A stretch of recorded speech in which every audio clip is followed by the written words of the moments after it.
नमस्कार मित्रांनो, मी GST consultant Prakash Patil आज आपल्यासाठी घेऊन आलो आहे जीएसटीचा नवीन विषय input tax credit in GST. आता इनपुट टॅक्स क्रेडिट काय आहे, इनपुट टॅक्स क्रेडिटचे फायदे काय काय आहेत, कोणत्या कोणत्या अशा गोष्टी आहेत ज्याच्यावरती आपल्याला इनपुट टॅक्स क्रेडिट मिळतं, कोणत्या गोष्टीवरती इनपुट टॅक्स क्रेडिट आपल्याला मिळत नाही, कोणते कोणते डॉक्युमेंट्स आहेत ज्याच्यानुसार आपल्याला जीएसटीचं क्रेडिट मिळू शकतं, हे सगळं आपण या व्हिडिओमध्ये पाहणार आहोत। तत्पूर्वी माझी तुम्हाला सगळ्यांना विनंती आहे की आमच्या चॅनलला लाईक करा, शेअर करा आणि सबस्क्राईब करा, जेणेकरून तुम्हाला जीएसटीच्या माहितीबद्दल चांगले चांगले व्हिडिओ आम्ही तुमच्यासमोर घेऊन येऊ शकतो। आता इनपुट टॅक्स क्रेडिट म्हणजे काय आहे मित्रांनो, जेव्हा आपण एखादी गोष्ट खरेदी करतो, आपण बिझनेसमॅन आहोत, एखादी गोष्ट खरेदी करतो, समोरचा व्यक्ती तो पण जर जीएसटी मध्ये रजिस्टर आहे तर तो तुम्हाला जीएसटीचा इनवॉइस देतो।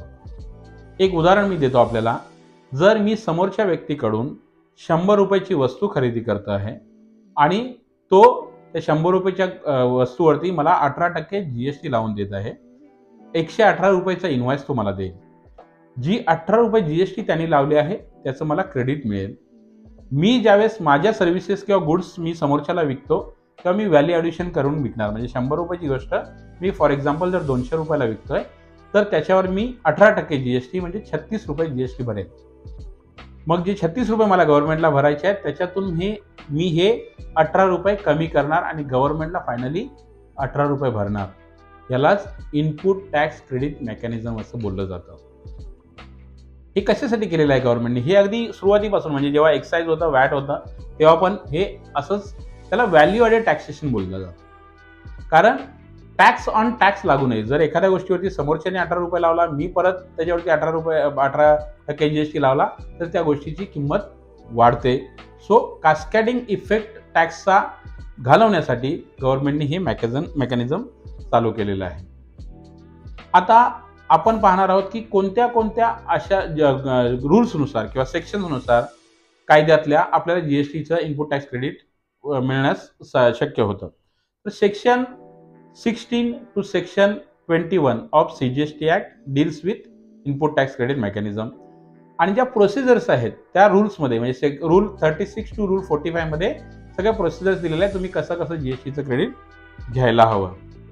आता एलिजिबिलिटी क्रायटेरिया काय आहे जीएसटीचं इनपुट टॅक्स क्रेडिट घेण्यासाठी आणि कोणत्या कोणत्या टॅक्सेसचं मला जीएसटीचं क्रेडिट मिळतं हे आपण पाहणार आहोत। मी जर समोरच्याकडून एखादी गोष्ट परचेस करतोय, जर मी महाराष्ट्रातून परचेस करतोय तर त्याच्यावरती सीजीएसटी आणि एचजीएसटी ॲप्लिकेबल होतो। त्याला इंट्रा स्टेट परचेस बोललं जातं, तर मला त्याचं क्रेडिट अवेलेबल आहे।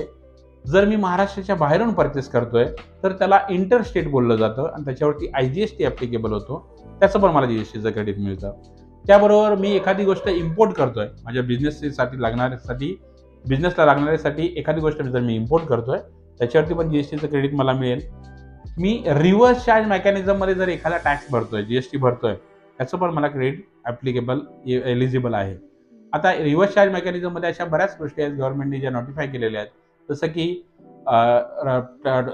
जीटीएचा टॅक्स आहे, टॅक्स ऑन जीटीए सर्व्हिसेस आहे, services avail by from government authorities किंवा इंडिव्हिज्युअल लॉयरच्या सर्व्हिसेस आहेत। ह्या बऱ्याच अशा काही सर्व्हिसेस गव्हर्नमेंटनी आरसीएम मध्ये मेन्शन केलेल्या आहेत। त्याचं आपल्याला जीएसटीचं पेमेंट आपल्याला करायला लागतं, म्हणजे जो कोणी सर्व्हिस अवेल करतो त्याला जीएसटीचं क्रेडिट भरावं लागतं, त्याला रिव्हर्स चार्ज मेकॅनिझम बोलतात। त्याचं पण जीएसटीचं क्रेडिट मला ॲप्लिकेबल आहे। त्याबरोबर मला गुड्स म्हणजे कॅपिटल गुड्स जे काही मी परचेस करतो माझ्या फॅक्टरीसाठी किंवा मॅन्युफॅक्चरिंगसाठी, त्याच्यावरती पण मला जीएसटीचं क्रेडिट एलिजिबल आहे एक्सेप्ट इमूव्हेबल प्रॉपर्टी। आता कोणते कोणते डॉक्युमेंट्स आपल्याला लागतील जीएसटीचं क्रेडिट देण्यासाठी आणि काय काय कंडिशन्स आहेत जीएसटीच्या ते आपण पाहणार आहोत। जर मी एखादी गोष्ट परचेस करतोय तर त्याचं इनवॉइस किंवा डेबिट नोट किंवा इम्पोर्ट करत असेल तर बिल ऑफ एंट्री हे डॉक्युमेंट मला हवंय, त्याच्यावरती मला जीएसटीचं क्रेडिट मिळू शकतं।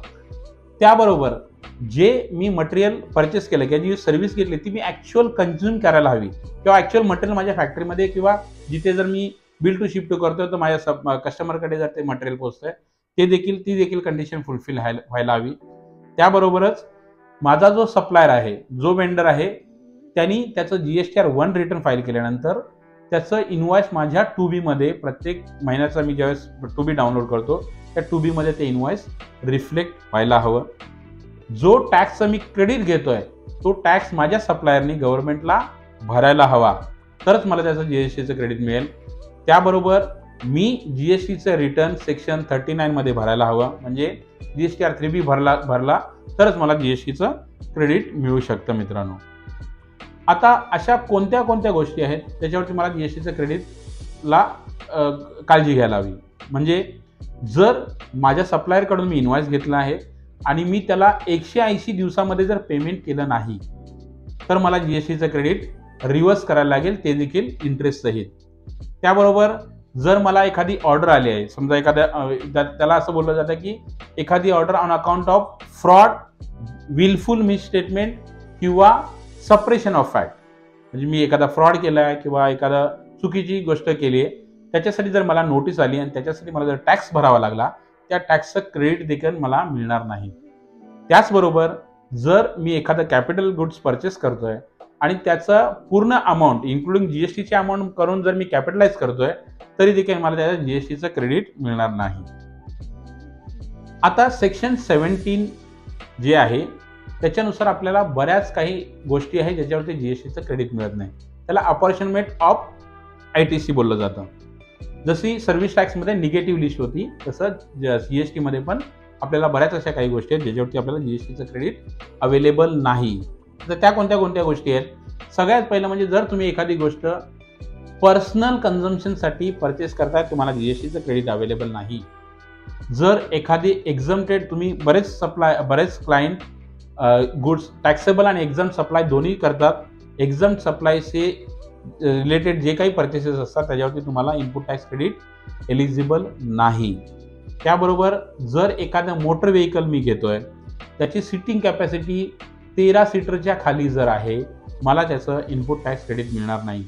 काही केसेसमध्ये मिळू शकतं, ते म्हणजे जर मी त्याच बिझनेसमध्ये आहे किंवा त्या पॅसेंजर कॅरी करण्यासाठी मी गाडी घेतोय किंवा ट्रेनिंग जे मोटर व्हेकल ट्रेनिंग देणारे असतात त्यांना त्याचं क्रेडिट मिळू शकतं.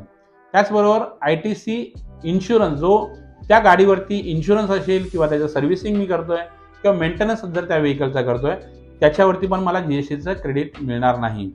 त्याचबरोबर कंपोजिशन स्कीम म्हणजे सेक्शन 10 जे आहे, सेक्शन 10 नुसार जो व्यक्ती कंपोजिशन स्कीममध्ये रजिस्ट्रेशन ज्यांनी घेतलं आहे त्यांनी तो GST एक तर समोरच्याला चार्ज करू शकत नाही आणि त्याच्यावर GSTचं क्रेडिट आपल्याला एलिजिबल नाही आहे. त्याबरोबर फूड आणि बिव्हरेजेस आपण जे काय कंझ्युम करतो त्याच्यावरती आपल्याला क्रेडिट नाही आहे. हेल्थ सर्व्हिसेस आहेत, कॉस्मेटिक अँड प्लास्टिक सर्जरी आहेत, आउटडोअर कॅटरिंगच्या सर्व्हिसेस जर आपण घेतल्या किंवा life insurance and health insurance policy आहेत त्याच्यावरती पण GSTचं क्रेडिट मिळत नाही. मेंबरशिप ऑफ क्लब किंवा फिटनेस सेंटरचं आपण घेतलं त्याला देखील आपल्याला GSTचं क्रेडिट मिळत नाही. पण जर एखाद्या फॅक्टरी ॲक्टनुसार मला माझ्या एम्प्लॉईजचा इन्शुरन्स घेणं कंपल्सरी असेल तर मला त्याचं GSTचं क्रेडिट मिळू शकतं. त्याचबरोबर वर्क्स कॉन्ट्रॅक्ट सर्व्हिसेस जे आहेत, works contract services use for construction of immovable property other than plant and machinery असतील, म्हणजे प्लांट अँड मशिनरी वरतीच मला फक्त इनपुट टॅक्सचं क्रेडिट मिळू शकतं मित्रांनो.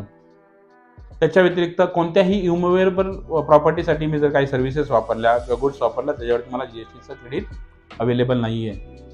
जर CSR ॲक्टिव्हिटी मी करतोय, आता कंपनी ॲक्ट 2013च्या सेक्शन 135 नुसार मला काही CSR ॲक्टिव्हिटीज करणं मॅन्डेटरी आहे.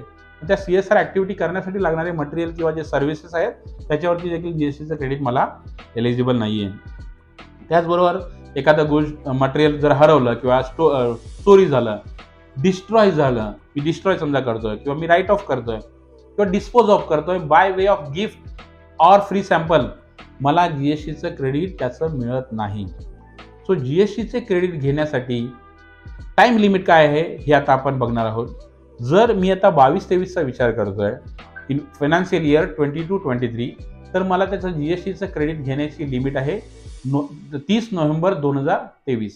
30 नोव्हेंबर 2023 पर्यंत मी त्याचं GSTचं क्रेडिट घेऊ शकतो. किंवा जर मी ॲन्युअल रिटर्न जे GSTR 9 फाईल करायचं आहे ते करतोय, जे मी आधी करेल, जर मी 30 नोव्हेंबरच्या आधी जर GSTR 9 फाईल केलं तर ती डेट असेल मला लास्ट क्रेडिट घेण्याचं क्रेडिट घेण्यासंबंधी तुम्हाला कोणत्याही क्वेरीज असतील, तुम्ही आम्हाला खाली दिलेल्या नंबरवरती कधीही संपर्क साधू शकता.